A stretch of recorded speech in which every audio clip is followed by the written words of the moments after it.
Yesterday is almost indescribable with words, but I'll try. I'll say it was the best 85-kilometer ride I've ever done in my life. We began a descent that someone had said was 40 kilometers or so, but it felt like we descended for a day. It was amazing. It was truly incredible.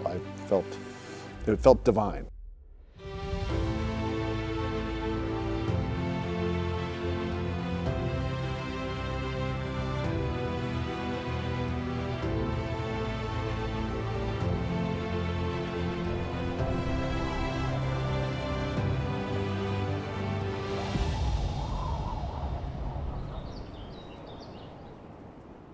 I think there are people who would look at a trip like this and think, oh, it would be so cool to do that, but I can't. And I'd suggest that if you think that way, you can change your mindset. You can do just about everything you want. And again, it's a matter of what you expect of yourself.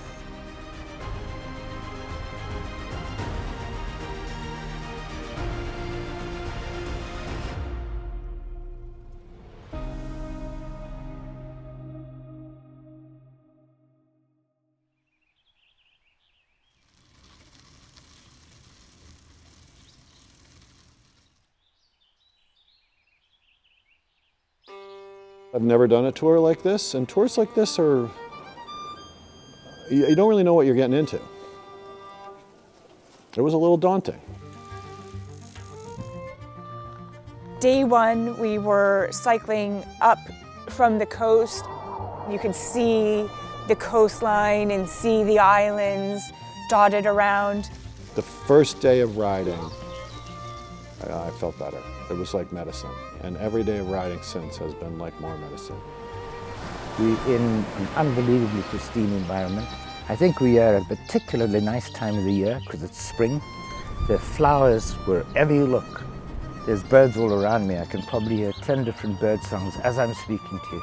And for me, that is a real highlight of the trip. We're cycling through such amazing places, places with such rich history.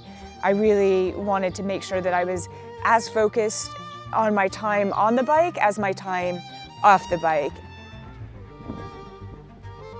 The trick with the TDA is they put you into places where a lot of people just never get to.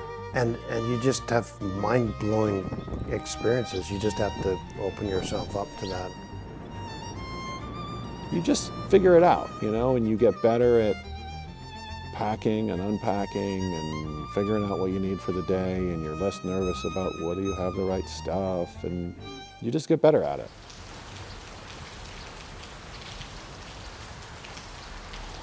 Cycling down into Patras was the most beautiful descent, and then you get to what is obviously a port town with hundreds of ferries just lined up along the dock, one of which was ours, to take across the Ionian Sea to Italy. Cycling in Italy has been amazing for me because rural Italy is amazing. The people are so friendly, so it's good fun. The other day it was Saturday, and there was up-teen riders on the road just blasting by. Not one of them didn't say ciao, like, hey, ciao, like, way to go. So it's really cool to be immersed in that. Entering into Italy was obviously at sea level, and very soon we started ascending mountains and little mountain villages which always seem to be perched on the most steep slope you can imagine. Everywhere you look, everywhere you go, it all just feels very soulful and old and rich and great.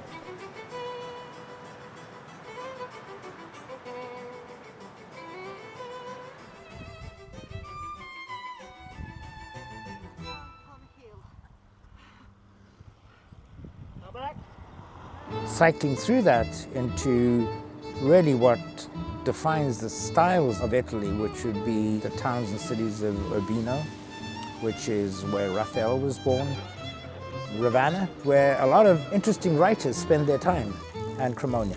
Cremona is where Stradivarius was born and lived, and for those who don't know, is the luthier that has made some of the most valuable and most beautiful sounding string instruments in the world. And the end of the section is Milan. You couldn't see the Duomo until you turned around a corner, and suddenly in front of you was this mystical piece of architecture. It was absolutely magical.